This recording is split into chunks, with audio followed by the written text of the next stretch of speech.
Bismillahirrahmanirrahim. Alhamdulillahi dzil ikrami wal jalal. Wa sallallahu wa sallama ala sayyidina Muhammadin maula bilal wa ala alihi wa sahbihi wal iyal. Salatan wa salaman daimain mutalazimain عدد الأيام والليالي. اللهم صل وسلم على سيدنا محمد نورك الساري ومددك الجاري واجمعنا به في كل أطوالنا وعلى آله وصحبه يا نور. أما بعد، نوينا التعلم والتعليم والتذكر والتذكير والنفع والانتفاع والإفادة والاستفادة والحث على التمسك بكتاب الله وسنة رسوله والدعاء إلى الهدى والدلالة على الخير ابتغاء وجه الله ومرضاته وقربه وثوابه سبحانه وتعالى. قال الشيخ المصنف رحمه الله تعالى ونفعنا به وبعلومه وأسراره بالدارين آمين. رضي الله عنكم. واعلم أن أصل التوكل على الله معرفة القلب بأن الأمور كلها بيد الله، ما ينفع منها وما يضر وما يسوء منها وما يسر. Wa'lam, dan ketahuilah, anna asla tawakkuli ala Allah, bahwasanya pokok asal usul bertawakal atas Allah Ta'ala itu adalah ma'rifatul qalbi, mengenalnya hati. Ini asal-muasal munculnya rasa tawakal di dalam hati seorang mukmin, karena hatinya itu mengenal apa? Bi annal umura kullaha biyadillah, dengan bahwasanya segala urusan-urusan itu ada di dalam genggaman Allah, ada di dalam ketentuan Allah. Dia tahu. Orang yang mukmin tadi menyadari ma yanfa'u minha, baik yang bermanfaat dari segalanya, dari urusan-urusan tadi, wa ma yadurru, dan apa saja yang memudaratkan atau membahayakan, wa ma yasu'u minha wa ma yasurru, dan apa saja yang membuat sedih daripadanya urusan-urusan itu, wa ma yasurru, dan apa saja yang membuat senang daripadanya. Semua ada di dalam kekuasaan Allah, semua berada di bawah takdir dan ketentuan Allah. Ketika seorang mukmin menyadari semua itu, bahwa segala urusan ini Allah yang menentukan, maka dia akan merasa tenang dengan ketentuan Allah terhadapnya, dan dia akan berpasrah diri kepada Allah Subhanahu wa Ta'ala, zat yang maha menentukan. Itulah makna tawakal, dan dari sinilah muncul benih-benih tawakal di hati orang yang beriman. Jadi harus ma'rifat hatinya, ma'rifat, mengenal, meyakini dengan seyakin-yakinnya bahwa segala perkara itu, segala urusan itu, segala persoalan itu Allah Subhanahu wa Ta'ala yang mengaturnya. Wa annal khalqa, dan sesungguhnya makhluk ini semuanya, makhluk itu mencakup jin, manusia, malaikat, semua.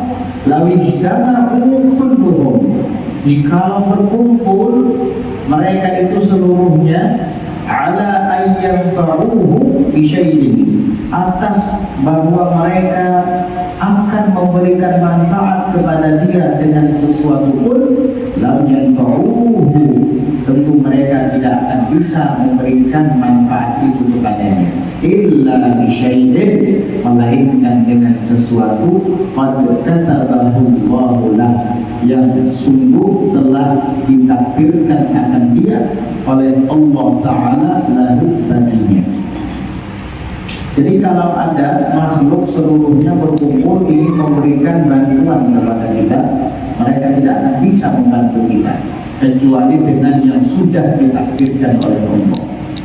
Sebaliknya, au ala ayyadurruhu bi syai'in lam yadurruhu, atau mereka semua makhluk-makhluk itu, jin, manusia, berkumpul seluruhnya untuk membinasakan kamu, untuk mencelakai kamu, bisyai'in, dengan sesuatu pun, lam yadurruhu, tentu mereka tidak akan bisa mencelakai kamu, membinasakan kamu, membahayakan kamu, illa bisyai'in qad katabahu Allahu alaih, kecuali dengan sesuatu yang memang sudah Allah Subhanahu wa taala catatkan atasnya, yang memang sudah Allah taala takdirkan untuknya, baru orang itu bisa mendapatkan musibah.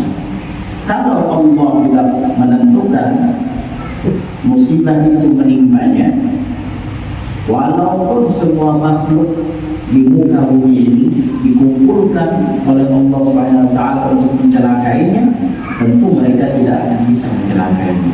Karena apa? Allah tidak menghendaki itu terjadi. Jadi semua peristiwa dan kejadian di muka bumi ini berjalan dengan kehendak Allah Subhanahu wa taala. Dari sinilah akhirnya hati tenang dengan Allah, bukan tenang dengan asbab. Jadi hati itu tenangnya dengan Allah, bukan dengan sebab.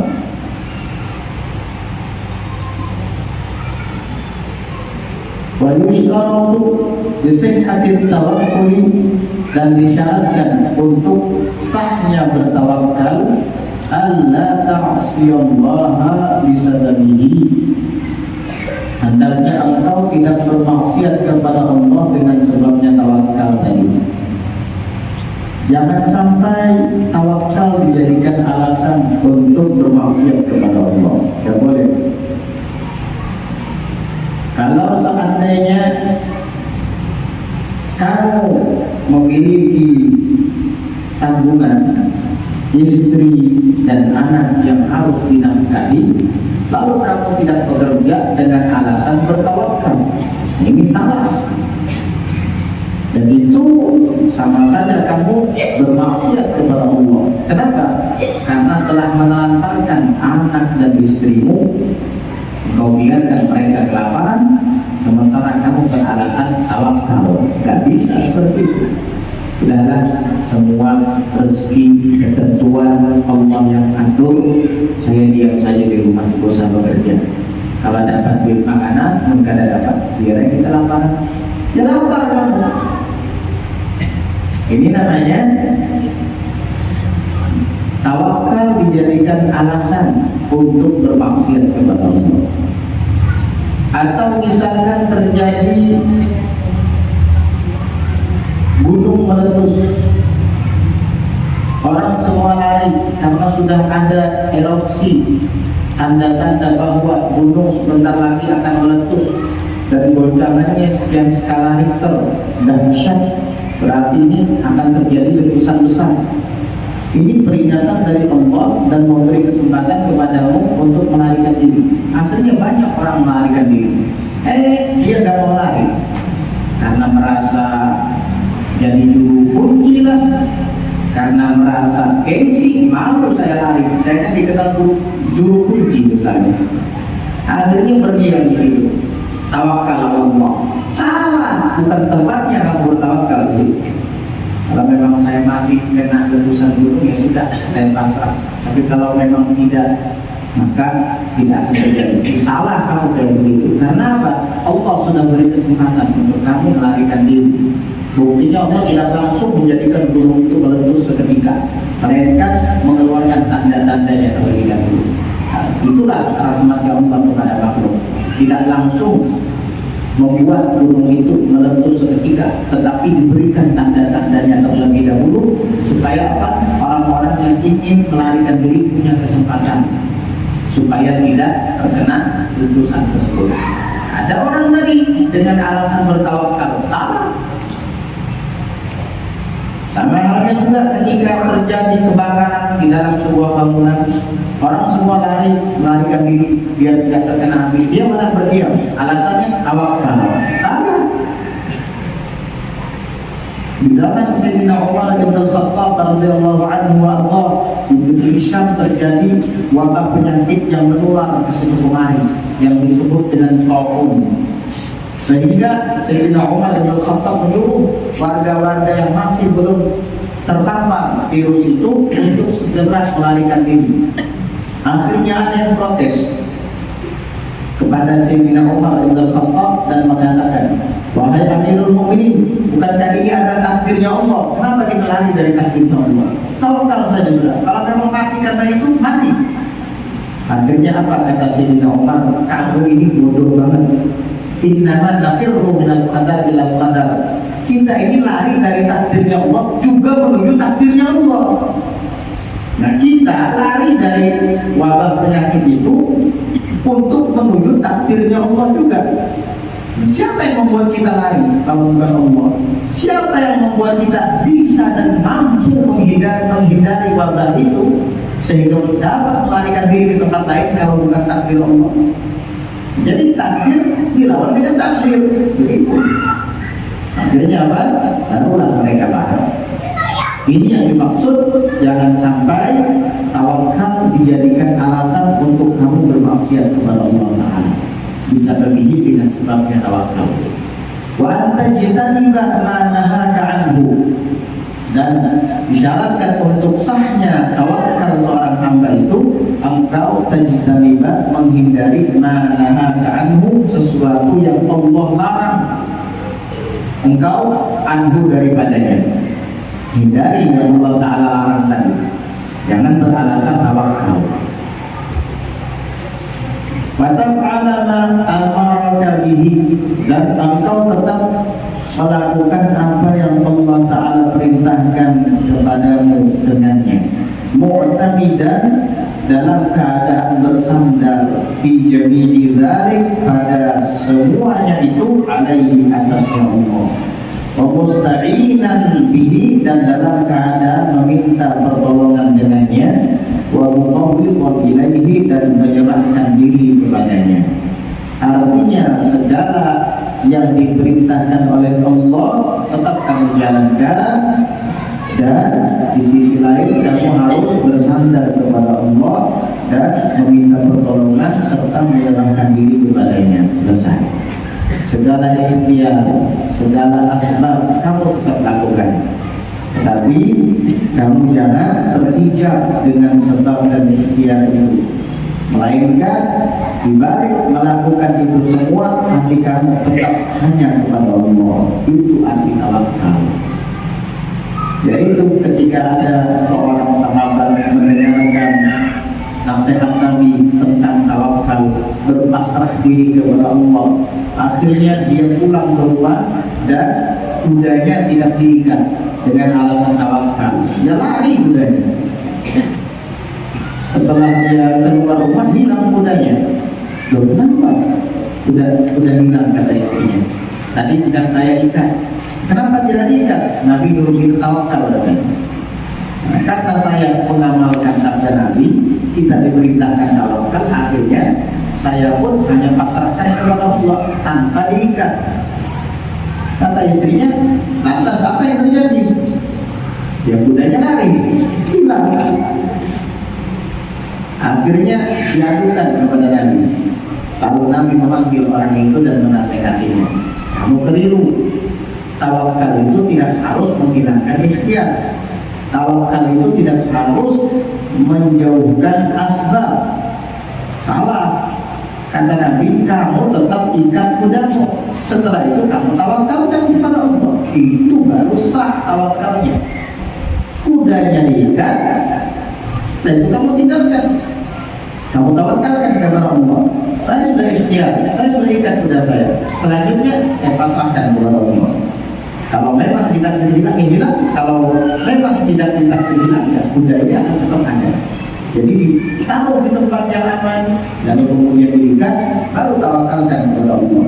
Makanya ada istilah azam dulu, baru tawakal. Fa idza azamta fatawakkal 'ala Allah. Jika kamu bercita-cita, jadi cita-cita harus ada, sebab harus ada dulu. Lalu kemudian tawakal 'ala Allah.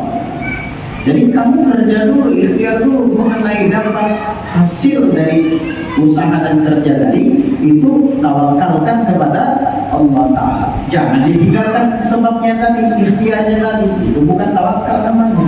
Bisa-bisa kamu nanti bermaksiat kepada Allah Subhanahu wa Ta'ala dengan cara seperti ini. Karena syarat sahnya tawakal tidak kamu lakukan. Wala yaqdahu fi tawakkulika, dan tidak mencoreng fi tawakkulika, di dalam bertawakalnya kamu, dukhuluka fi syai'in min al-asbabi dunyawiyyati, masuknya kamu pada sesuatu daripada sebab-sebab dunia. Itu tidak mencoreng seorang hamba dikatakan bertawakal ketika melakukan ikhtiar, ketika melakukan usaha-usaha dan sebab-sebab dunia. Enggak, tidak mencoreng dalam ketawakalan seorang hamba kepada Tuhan. Bukan berarti orang yang tawakal itu meninggalkan dunia secara keseluruhan. Iya, memang ada di antara hamba Allah yang seperti itu. Tapi ini tingkatannya sudah tinggi, makomnya di atas kita. Tidak bisa ditiru yang seperti ini. Nanti akan beliau bahas. Jadi gak apa-apa, tidak mencoreng di dalam tawakalmu kepada Allah, dukhuluka fi syai'in min al-asbabi dunyawiyyah, masuknya engkau di dalam mencari sebab-sebab dunia. Idza kunta mu'tamidan 'ala Allahi dunahu, jikalau engkau tetap bersandar kepada Allah, bukan kepadanya. Artinya saya usaha, tapi tetap yang saya harapkan pertolongannya itu adalah Allah Ta'ala, bukan usaha ini. Usaha ini hanya semata ikhtiar. Usaha ini adalah lahiriah saya saja, bentuk pekerjaan lahir saya saja. Namun hati saya tetap bersandar kepada Allah. Itu. Sama berobat. Ketika kita terkena penyakit, bukan berarti kita tawakal aja sudah mati-mati jangan, tetap berobat. Tetapi kita tidak bersandar dengan obat. Tetapi kita tidak merasa tenang dengan obat, melainkan tetap bersandar dan merasa tenang dengan ketentuan Allah. Karena yang maha menyembuhkan adalah Allah, bukan obat. Yang maha mengangkat penyakit adalah Allah, bukan obat. Obat hanya sekedar ikhtiar, hanya sekedar al-akhdhu bil asbab, hanya sekedar usaha dan upaya. Setelahnya pasrahkan kepada Allah. Nah, ini tetap dikategorikan tawakal. Jadi orang yang mencari sebab dunia, selagi hatinya tetap bersandar kepada Allah, itu tidak mencoreng di dalam ketawakalan terhadap Allah. Ini tingkatan orang yang sekelas kita.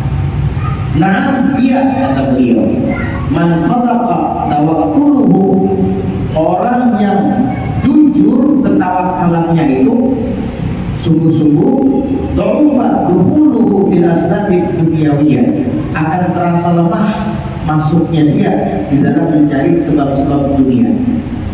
Orang yang tawakalnya sangat kuat kepada Allah, dia tetap ikhtiar, tapi ikhtiarnya tidak seberapa, lebih banyak kepada Allah Ta'ala. Wa amma tajarrudu anha bil kulliyati, dan adapun melepas diri daripadanya, yakni dunia, bil kulliyah, secara keseluruhan, fala yuhmadu, maka itu tidak terpuji. Gak mau lagi bekerja, diam aja di rumah dengan alasan bertawakal, ya kelaparan anak istri. Tidak ada ikhtiar, tidak ada usaha. Fala yuhmad, maka itu tidak terpuji, tidak dipuji.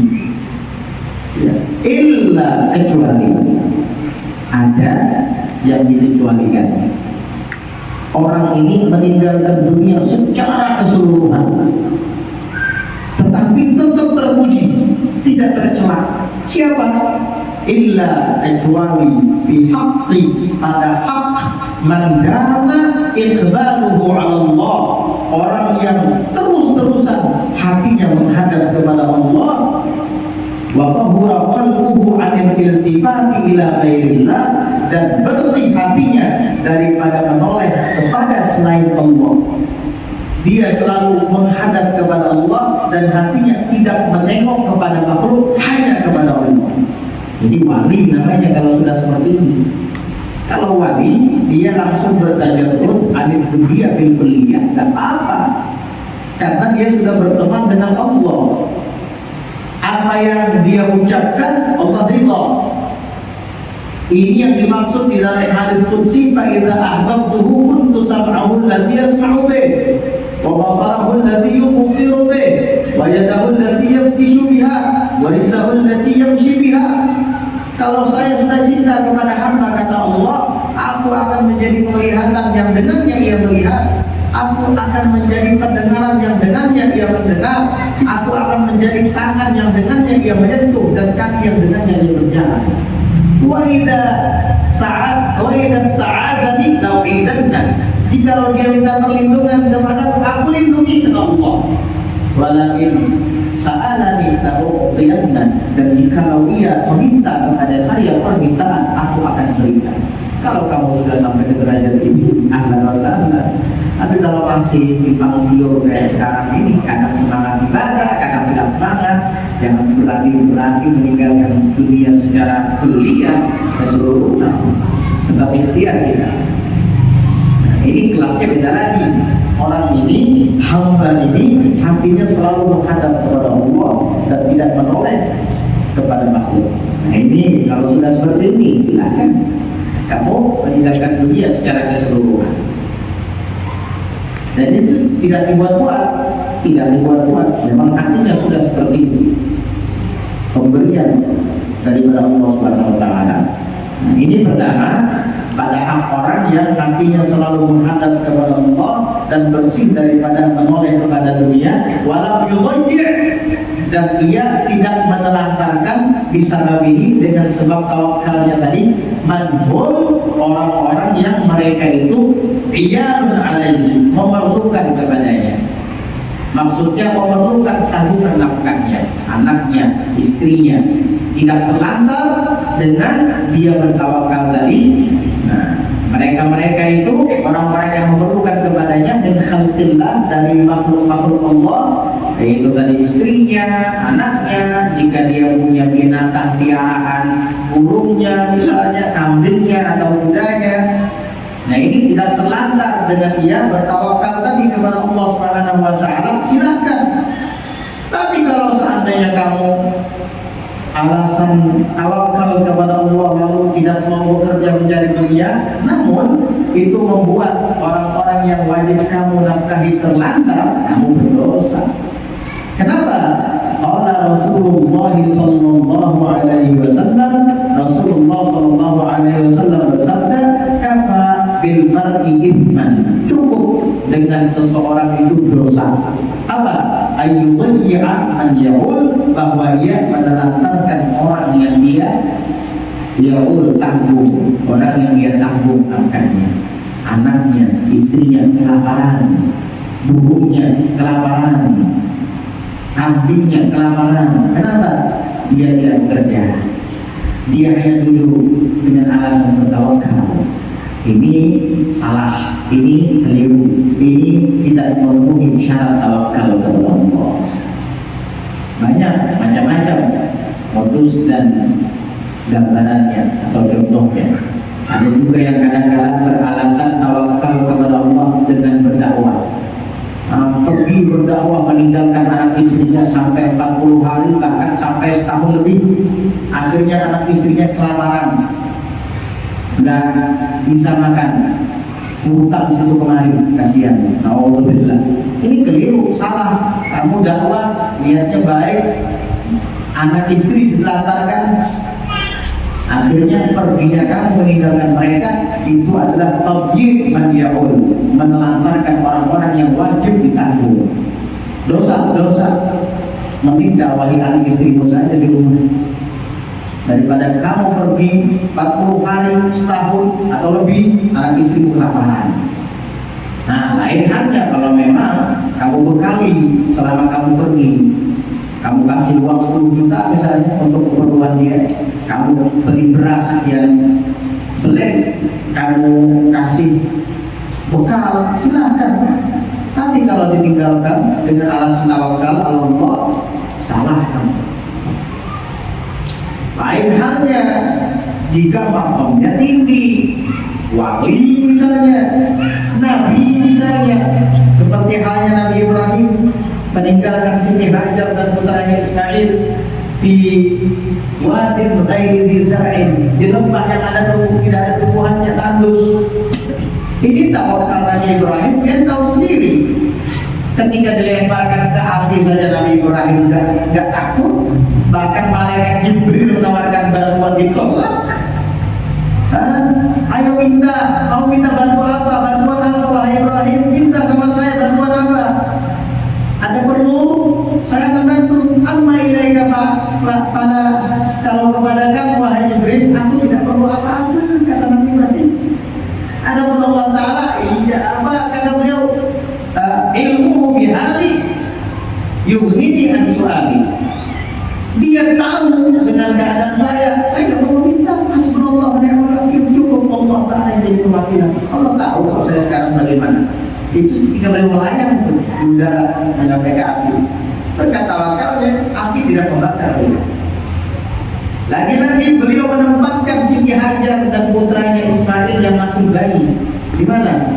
Di lembah yang tidak ada tumbuh-tumbuhannya, tandus, tapi hidup sampai dewasa. Ismail dan ibunya Hajar selamat, tidak kelaparan. Ini Nabi, levelnya beda dengan kita, tawakalnya kuat. Kalau pian kayak gitu, udahlah saya mau dakwah, kamu di sini terserah, serahkan Allah Taala. Kenapa anak istri kamu? Burung kamu mati ya dalam sandarnya, karena kasih makan. Nah, jadi ada tingkatan-tingkatannya itu. Orang yang hatinya selalu ibadah kepada Allah dan bersih, tidak menoleh lagi kepada dunia dan lain. Orang yang seperti ini, dunia ditundukkan sama Allah Subhanahu wa Ta'ala untuknya. Iya, dunia akan datang kepadanya dari segala penjuru. Bukan dia lagi yang mencarinya. Karena apa? Dia sudah memasrahkan dirinya kepada Allah kulliyah secara keseluruhan. Dan ini tidak main-main. Memang sebuah maqam pemberian dari Allah Subhanahu wa Ta'ala. Wa 'alaihi wa'lam anna al-ibtikhara wat tadawiya min al-amradi la yaqdahani bi asli tawakkuli man ya'lamu anna al-mughniya wan nafi'a wallahu huwa Allahu wahdahu wallahu a'lam bis-shawab. Insyaallah nanti kita akan lanjutkan tentang orang yang menyimpan makanan di rumah dan orang yang berobat ketika sakit, apakah itu mencoreng sisi tawakalnya kepada Allah ataukah tidak. Insyaallah kita akan bahas di pelajaran selanjutnya. Mungkin untuk hari Rabu nanti belum tidak bisa mengajar lagi, jadi hampir malam minggu kita sekarang.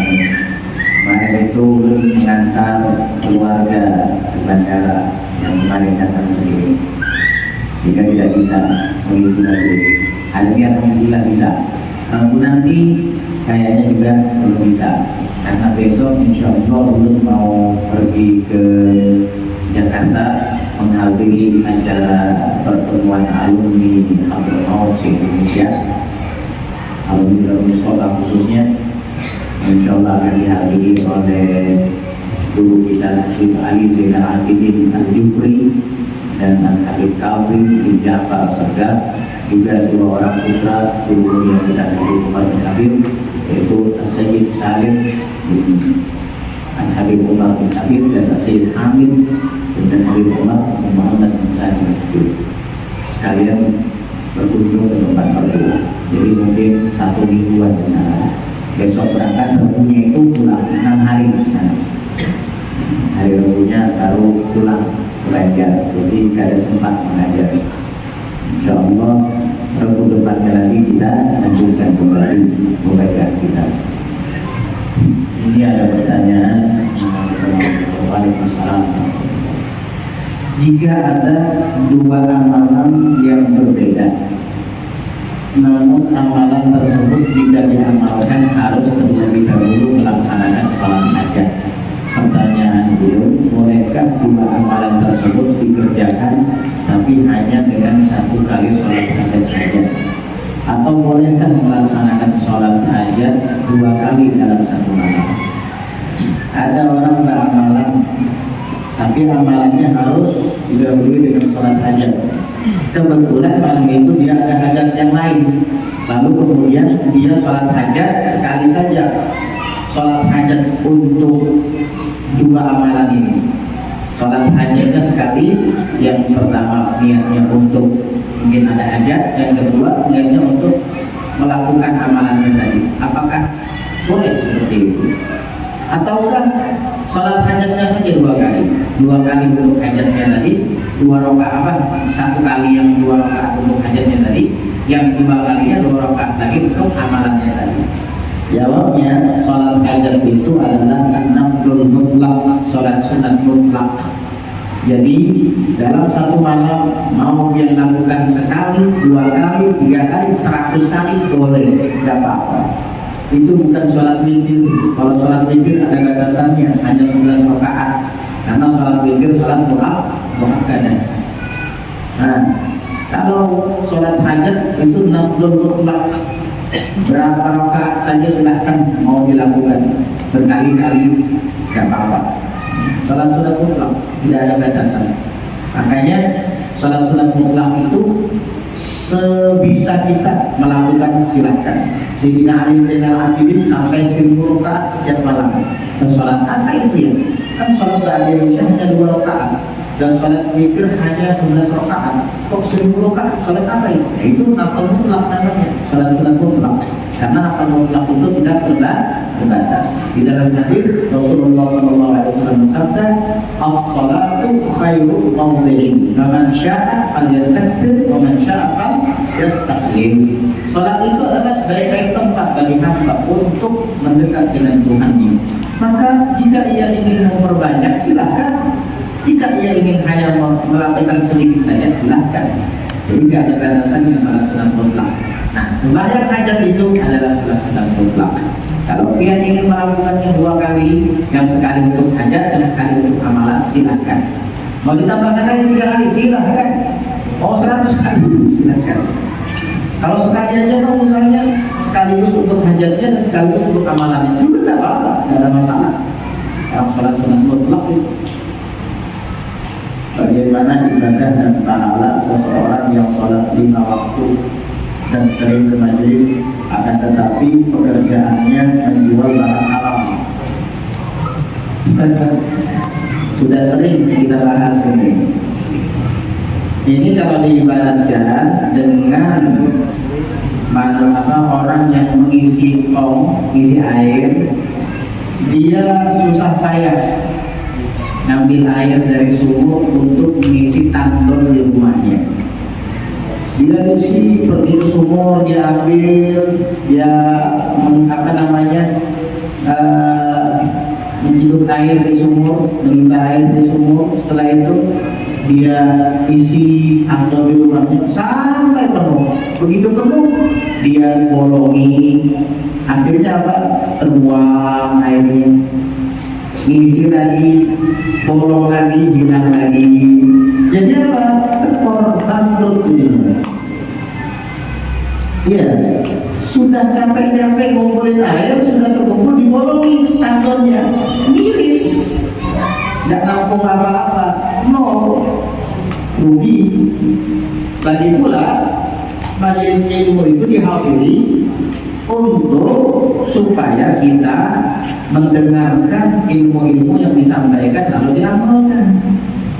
Di dalam majelis taklim dijelaskan tentang hukum halal dan haram. Tidak boleh menjual barang-barang terlarang, dijelaskan. Tidak boleh melakukan riba, dijelaskan. Tidak boleh melakukan perzinahan, dijelaskan. Tidak boleh melakukan LGBT, dijelaskan.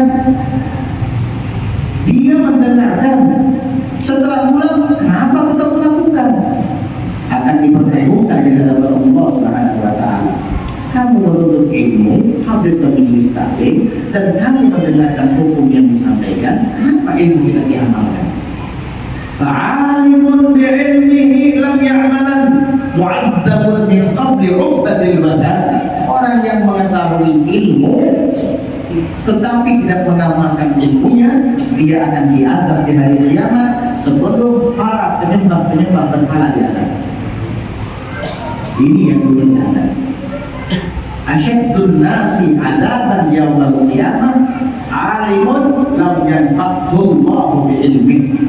Orang yang paling keras siksaannya dalam di hari kiamat, orang yang berpengetahuan tetapi Allah tidak berikan manfaat dalam ilmunya. Artinya kada diamalkan. Buat apa nanti majelis kalau tidak diamalkan? Ingin dapat pahala, ingin supaya begini, tidak bisa amalkan itu. Alhamdulillah dia masih ada benih-benih kebaikan di hati. Ketika dia melakukan transaksi yang haram, tapi hatinya masih ingat dengan majelis, masih ingat dengan sholat 5 waktu, maka tinggal membuang kebiasaan buruknya ini aja lagi, sehingga tandon yang dia isi tadi tetap penuh. Itu aja, pakunya aja dibuang lagi. Nah, ini sedikit aja lagi ingin melengkapi. Saya sholatnya alhamdulillah, hadir ke majelis alhamdulillah, tapi kenapa transaksi haram masih ada? Ini paku ini yang akan membolongi pahala. Buang ini, mumpung kamu masih bisa membuangnya. Kalau sudah melengkap, sulit membuang nanti. Nah ini, tinggal ini aja dibuang. Sayangkan sholat 5 waktu kamu, sayangkan keberadaan di majelis sia-sia belaka gara-gara paku ini. Kamu bolongi nanti pahalanya, bocor lagi, miris lagi. Nah, sekarang buang pakunya ini, buang, supaya sir nur pahala yang ada di balik sholat 5 waktumu dan berhadirnya kamu ke majelis akan tetap utuh dan akan kamu lihat sebelum kamu wafat. Kamu akan tersenyum ketika melihat pahalanya sebelum wafat, dan kamu akan meninggal husnul khatimah. Tapi kalau aku tadi masih diberi harap, transaksi haram masih berkelanjutan, ya kamu bolongi lagi, berarti itu akhirnya miris lagi. Alhamdulillah sebelum wafat kamu tidak bisa menikmatinya nanti, bisa-bisa suul khatimah. Alhamdulillah dari. Oleh karenanya semua itu ada di tangan kita, kuncinya ada di tangan kita. Innallaha la yughayyiru ma biqaumin hatta yughayyiru ma bi anfusihim. Sesungguhnya Allah tidak akan merubah nasib suatu kelompok sehingga mereka sendiri yang mau sadar merubahnya. Kesadaran itulah yang akan berubahnya. Jadi kesadaran itu kunci yang ada pada diri setiap orang. Guru hanya memberikan jalan, dan guru tidak bisa merubah seperti penyulam merubah air putih jadi merah. Enggak. Nah, guru hanya kasih jalan. Tinggal kamu mau nggak menempuh jalan itu. Kalau kamu mau menempuh jalan itu, berarti kamu ikut bimbingan guru dan besar harapan kamu akan berubah. Jadi begitu.